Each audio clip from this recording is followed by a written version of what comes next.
Sacha Sai Baba Nag Champa incense. My favorite incense. That's what I'm talking about today. Hi, I'm Tanya. I'm coming out of Aradia's closet to help you create, cultivate, and live a more magical life. Nag Champa is a very quintessential incense when you think about head shops, hippies, and all earthy things. Now, there are a lot of brands of Nag Champa out there, but it's the Sai Baba Nag Champa incense that is my favorite, and it's the one that I recommend to all of my friends. And you can get it in sticks, and you can get it in cones. You can get the oil, you can get the soap. I mean, if you're a fanatic, the way I can be sometimes about things, you can get all of the things.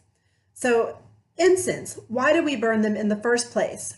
This is a good opportunity for me to tell you about states of consciousness. When it comes to ritual, we are always trying to get to the alpha state. What does that mean? So there are 4 levels of consciousness. You've got beta, alpha, theta, and delta.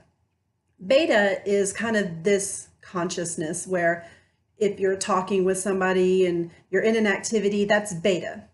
Alpha is when you are sitting down, say, at a movie or in front of the TV, and you're kind of in a relaxed state, and you kind of have that suspended state of mind where you can follow a play, you can get emotionally involved in something, even though it's not real, because you're in a, I wouldn't say trance necessarily, but you have that slower brainwave, the alpha state. Theta is when you are asleep. And delta is when you are, say, drugged for a surgery or something like that. So when we're doing ritual, we will sit first and meditate, which will help, slow everything down, slow our breathing, help us get to that alpha state. But you also burn incense to help you get to that alpha state. And the Sai Baba Nag Champa incense has a very calming effect. They burn it in all of their temples, and it has a very calming effect where everybody's meditating, everybody's praying. It has notes of jasmine and patchouli, which are 2 of my favorite scents. If I were to have a signature incense, it would be Nag Champa. And if I were to have a signature scent, it would be either jasmine or patchouli, depending on what I'm doing that day. If I'm out in the woods camping and I can't readily get to a shower, it's patchouli. If I'm going out on the town and I want to smell good, it's jasmine. But that's going off on a side rant. So anyway, when trying to get to the alpha state, Nag Champa incense is my go-to incense. During ritual, I'll burn all kinds of things, but outside of ritual, the only incense that I ever burn is Nag Champa.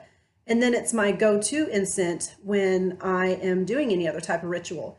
If you've followed any of my Making Magic Happen series, and I talk about doing spell work, one of the first things that I do before I do any kind of spell work is I sit and I quiet myself and I meditate and I burn Nag Champa incense. Now, if you would like to pick up some Nag Champa, I've shared a link with you in the description below. And I'm sure if you pick some up, you're going to find that it's your favorite too. Thanks for joining me today. If you haven't already, I invite you to subscribe and hit the bell for notifications. And follow me on Facebook. Remember, the hardest part is getting started.